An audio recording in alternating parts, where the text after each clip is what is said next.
I've been a mechanic for 15 years, running my own small garage, Taylor's Automotive, for the last 7 in a quiet town outside Fort Campbell, Kentucky. I'm Jessica Taylor, 38, and I built this place from nothing after leaving the military.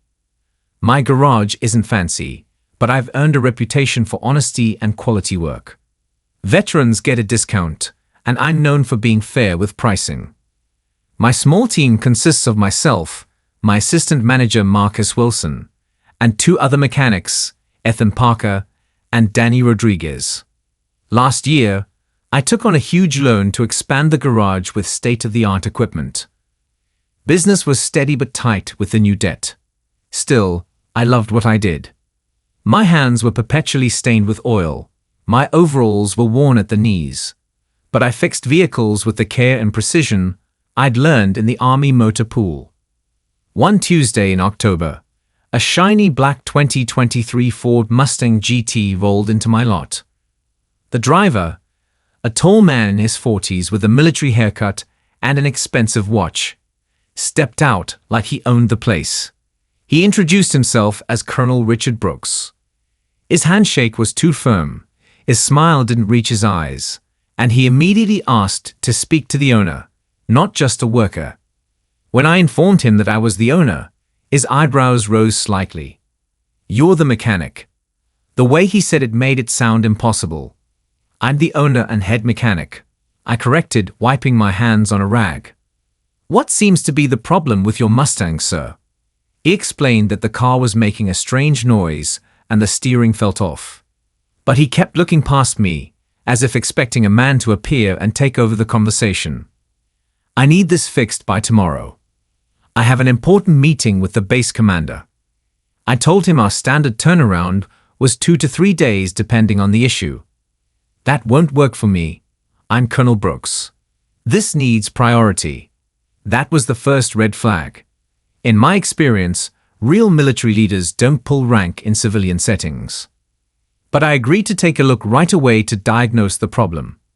I spent an hour diagnosing the Mustang while Colonel Brooks hovered, making calls and sighing loudly to show his impatience. The problem was serious.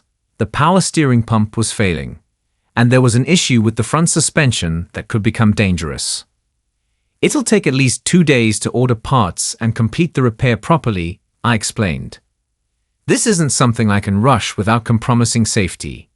His face darkened. "I don't think you understand who I am. I oversee procurement contracts for vehicle maintenance at Fort Campbell. Your little shop could benefit from those contracts." The implied quid pro quo hung in the air. If I rushed his car, he'd throw business my way. "I understand, sir," I said carefully. "But I can't compromise on safety standards. The parts need to be ordered, and the work needs to be done right." He laughed dismissively. "I'm not asking you to do anything unsafe. I'm asking you to make my car a priority. Other shops would jump at this opportunity." "Then perhaps those shops would be a better fit, sir," I replied, maintaining eye contact. His expression hardened. "You know what? Fine. Fix the car properly. But we'll see about those contracts." He called a rideshare and left, but not before telling my assistant Marcus, "If your boss knew how business worked, she'd understand opportunity when it knocked." After he left, Marcus looked worried. "Jess, that guy could really help the garage. Could we have expedited the parts somehow?" "Not without cutting corners," I said firmly. "We don't compromise on safety, and we don't play those games." I thought that would be the end of it. I was wrong. 2 days later, I completed the repairs on Colonel Brooks' Mustang. The bill came to $1,850, parts and labor at fair market rate. When he arrived to pick up the car, he immediately demanded to see an itemized invoice, questioning every charge. $1,850 is robbery, he declared loudly in the customer area, causing other clients to stare. "I know what these parts cost. You're marking them up by at least 200%. I kept my voice calm and explained our standard pricing structure, showing him the parts costs and our modest markup. which was actually below industry standard. He wasn't having it. "I'm only paying $1,200, he announced. "That's more than generous." When I refused to adjust the bill, he pulled out his phone. "You know, I was going to recommend your shop for our service contract. That would have been an easy $80,000 a year. But now I'll have to report this price gouging instead." Marcus was watching nervously from the counter. He relied on this job to support his family. I swallowed my pride and offered a 10% military discount, bringing the total to $1,665. "Fine," Brooks snapped, slapping his credit card down. "But this isn't over." A week later, I received a call from someone at Fort Campbell requesting maintenance bids. Excited, I prepared a detailed proposal, pricing services competitively. This could be the break we needed with our expansion loan payments looming. 3 days after submitting my bid, I received a curt email stating that Taylor's Automotive had been disqualified due to concerns about pricing ethics and service quality. The email was copied to Colonel Brooks. That evening, a longtime customer, an Army surgeon named Mike Daniels, came in looking uncomfortable. "Jess, I hate to tell you this, but there's talk around base that your shop overcharges military personnel. Colonel Brooks has been telling people to avoid your garage.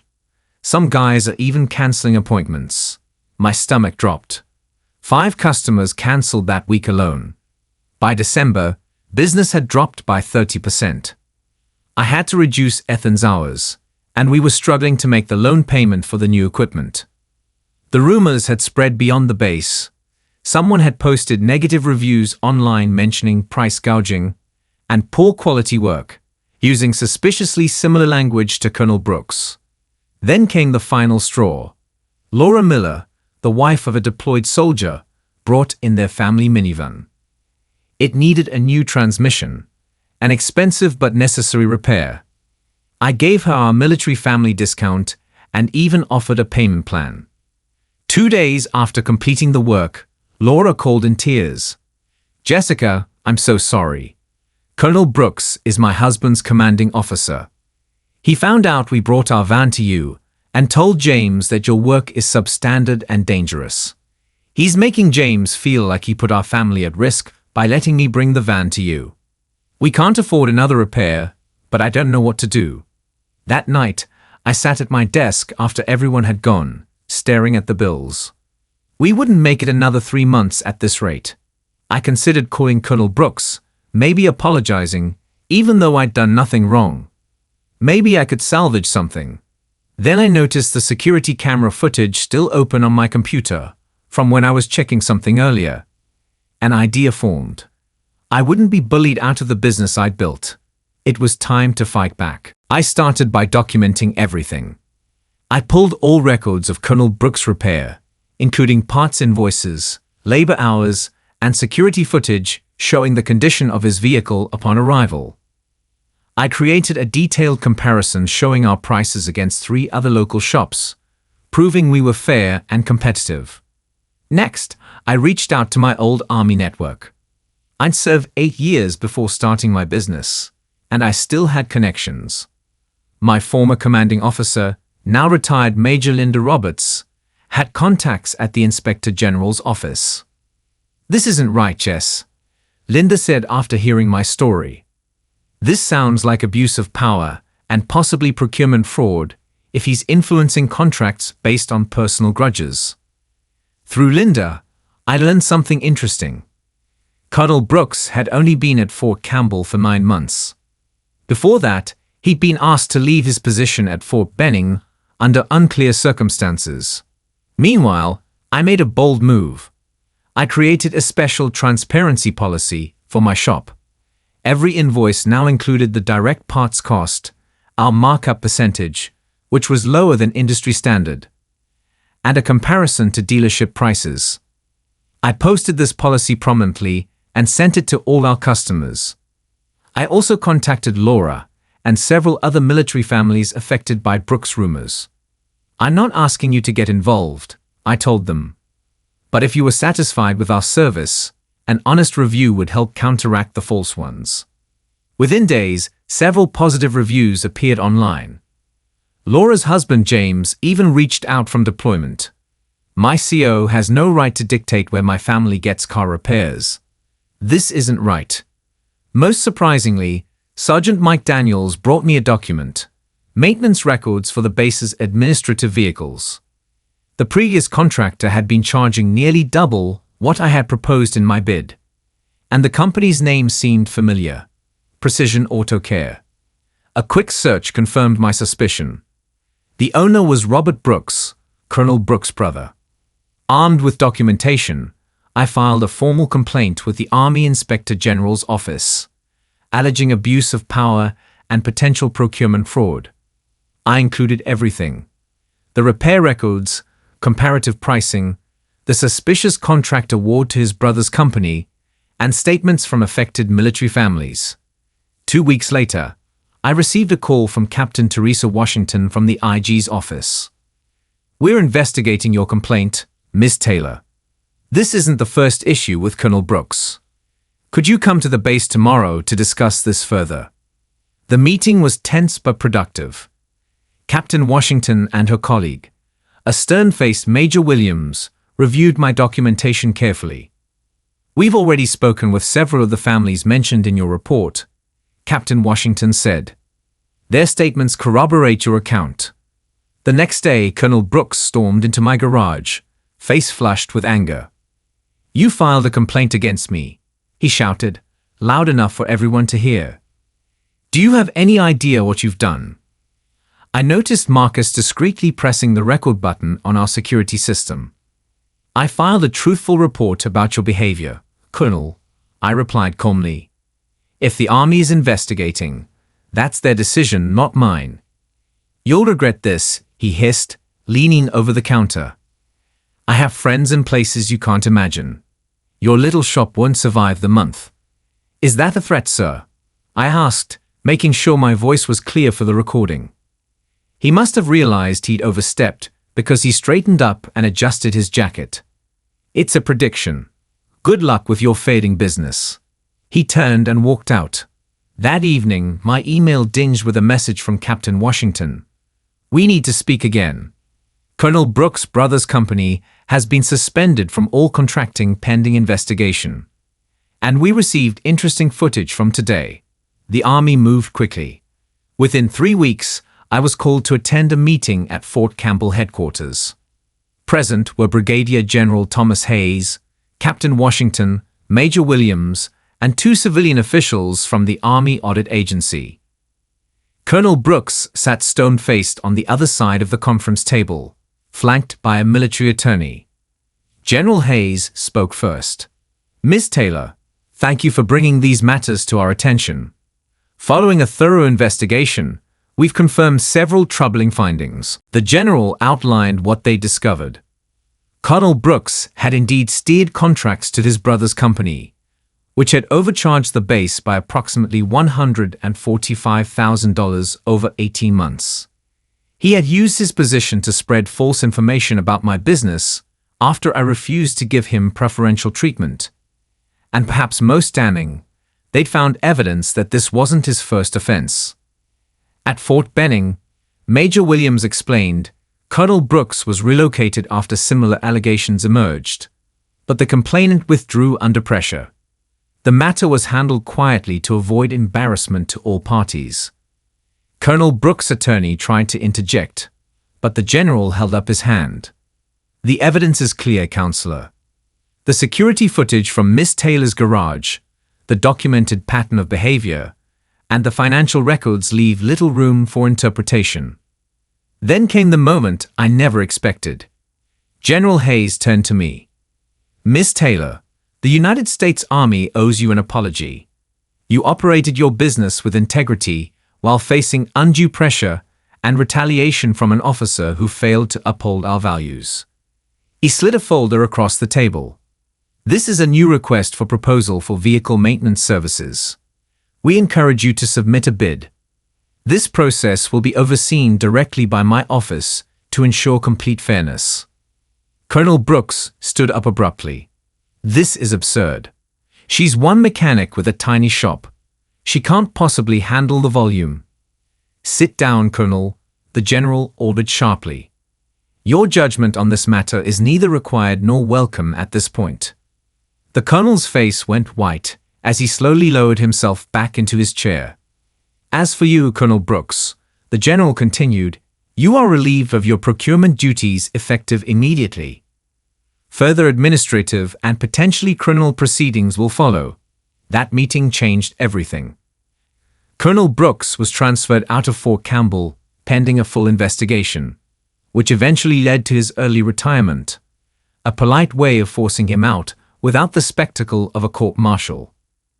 Taylor's Automotive won the base maintenance contract, which was actually split into 3 parts to make it manageable for smaller businesses. The contract allowed me to hire 2 more mechanics, including Laura's husband James when he returned from deployment. Business boomed beyond the military contract. The story had spread, though I never spoke publicly about it, and civilians started coming to us too, appreciating our transparency policy and fair pricing. 6 months later, I received an unexpected visitor. Robert Brooks, the colonel's brother. I wanted to apologize, he said awkwardly, standing in my office. My brother, he's always been obsessed with control and status. When he suggested we could get the base contracts if I moved my business here, I didn't ask enough questions. Your company overcharged the base significantly, I pointed out. He nodded. Richard set those prices. I'm not making excuses. I should have known better. I'm selling the business and paying back what's owed. The most satisfying moment came a year after the investigation. I was invited to speak at a small business seminar at Fort Campbell about military contracting. As I finished my presentation on ethical business practices, Brigadier General Hayes approached the podium. Miss Taylor's experience has led to significant reforms in how we handle procurement and contractor relationships, he announced. Her courage in standing up to abuse of power exemplifies the very values we strive to uphold in the Army. The vehicle maintenance facility on base was later renamed Integrity Center, not specifically for me, but the timing and choice of name wasn't coincidental. As for Colonel Brooks, I heard he tried to get a consulting job with a defense contractor, but the background check revealed his history. Last I heard, he's selling real estate in Florida, apparently not very successfully. Sometimes I think about that day when his Mustang rolled into my lot. If I had just bent the rules a little, taken a shortcut, or given him special treatment, maybe I could have avoided all that trouble. But then I wouldn't be where I am today, running a thriving business built on honesty and quality work, with a team that shares those values. Sometimes standing your ground isn't just about principle, it's good business too. Wow, this blew up overnight. Thanks for all the support. To clarify a few things from the comments. Yes, this happened in 2023 to 2024. No, I can't share which base this actually happened at for privacy reasons. The colonel's real name isn't Richard Brooks, of course. For those asking if I was scared to take on someone with power, absolutely. There were nights I couldn't sleep wondering if I'd lose everything I'd built. And yes, I still offer military discounts. TLDR. Army colonel tried to bully me into giving him special treatment at my auto shop, then sabotaged my business when I refused. I fought back with documentation and integrity, resulting in him being forced into early retirement while my business thrived with new military contracts. Sometimes the most powerful statement is expectations. If this story resonated with you, hit that subscribe button and join our community of viewers who appreciate stories of quiet strength and unexpected talent. Where are you watching from? Let us know in the comments below. We love hearing from our global audience. Everyday people are underestimated based on appearance, gender, or background. Have you ever been in a situation where you surprised others with your hidden talents? Share your experiences in the comments. And remember, the most powerful skill isn't just expertise, but the quiet confidence to stand your ground when others doubt you. Until next time.